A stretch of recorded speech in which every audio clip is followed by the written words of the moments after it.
2023 వరకు ఏనాడు కూడా ఇక్కడ ఎమ్మెల్యేగా లేడు, ఆ పనులను సమీక్షించలేదు, పనులు చేయలేదు.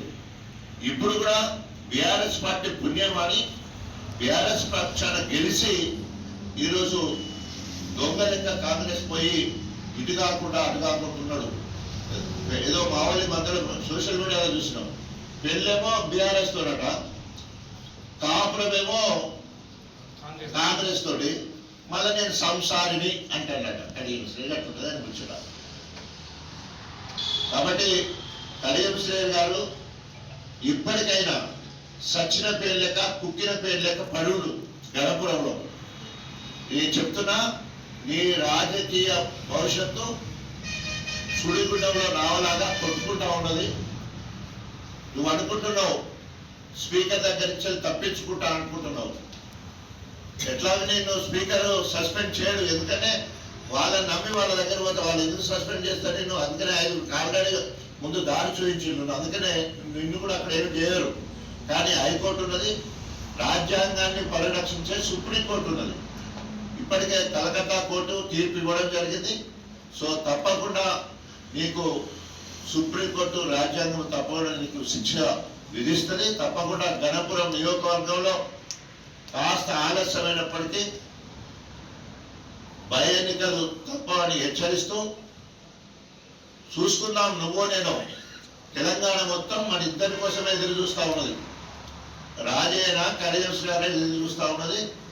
ఇక్కడ నీ బలగమేందో నా బలగమేందో, నీ బలమేందో నా బలమేందో చూసుకుందామని హెచ్చరిస్తూ ఇప్పటికైనా ఒళ్ళు దగ్గర పెట్టుకొని మాట్లాడాలని చెప్పేసి మరి నీకు డిమాండ్ చేస్తూ, ఎప్పుడన్నా మాట్లాడితే నీ స్థాయి ఎంత, నువ్వెంత?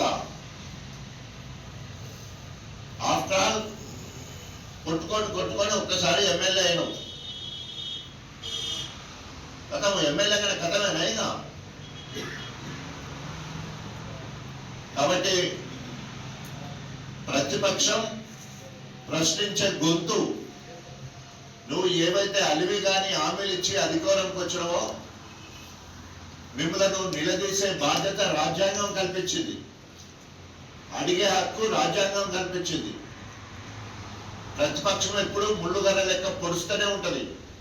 రాబోయే 2.5 సంవత్సరాలు కూడా నిన్ను ఇచ్చిన హామీలు నెరవేర్చే వరకు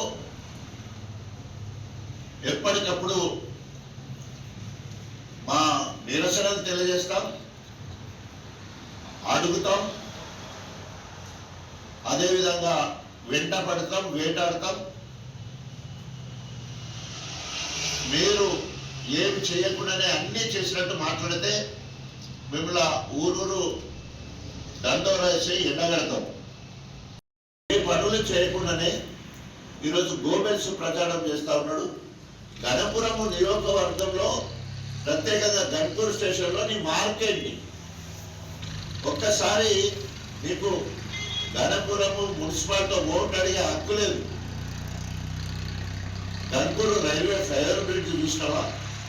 నీకు ఎరికేనా ఎట్లొచ్చిందో? కస్తూర్బా పాఠశాల, మోడల్ స్కూల్, మైనార్టీ పాఠశాల, ఐటీడీఏ పాఠశాల, మహిళలకు డిగ్రీ కళాశాల, పట్టణ వాతావరణం ఏర్పడడానికి మనకు ఫ్లైఓవర్ బ్రిడ్జ్తో పాటు అండర్ పాస్, ఐనవోలు వరకు డబుల్ రోడ్డు, ఇటు జఫర్గఢ్ వర్ధనపేట వరకు 6 lanes, పాలకుర్తికి 4 lanes, మార్కెట్ను ఆధునీకరించి 5,000 మెట్రిక్ టన్నుల గూడెం ఏర్పాటు చేయడం, గన్పూర్ పట్టణ వాతావరణం రావడం కోసము డివైడరు, అదేవిధంగా లైట్స్, ఇట్లా అనేక పనులు ఈరోజు గణపురం కేంద్రంలో మరి మేము చేస్తే నీకు కనబడతలేవా? ఎట్లా అబద్ధ ప్రచారం ఎన్ని రోజులు చేస్తావు? అసలు మీరు వాగ్దానాలు చేసి కాంగ్రెస్ అధికారంలోకి వచ్చింది ఏంటి? మహిళలకు గ్యాస్ సిలిండర్లకు 500 రూపాయలు బోనస్ అన్నారు, 500 రూపాయలు సబ్సిడీ అన్నారు. మొన్న ఎలక్షన్లో ఊర్లో పట్టి తిరిగినప్పుడు సర్పంచ్ ఎన్నికల్లో ఎవరికి కూడా 500 రూపాయలు మరి గ్యాస్ సిలిండర్కు సబ్సిడీ ఇవ్వలేదు, అయిపోయింది. మహిళలకు సంబంధించిన 2500 ఇవ్వలేదు. మహిళలకు సంబంధించిన ఆడపిల్లలకు స్కూటీ ఎక్కడ ఇవ్వలేదు.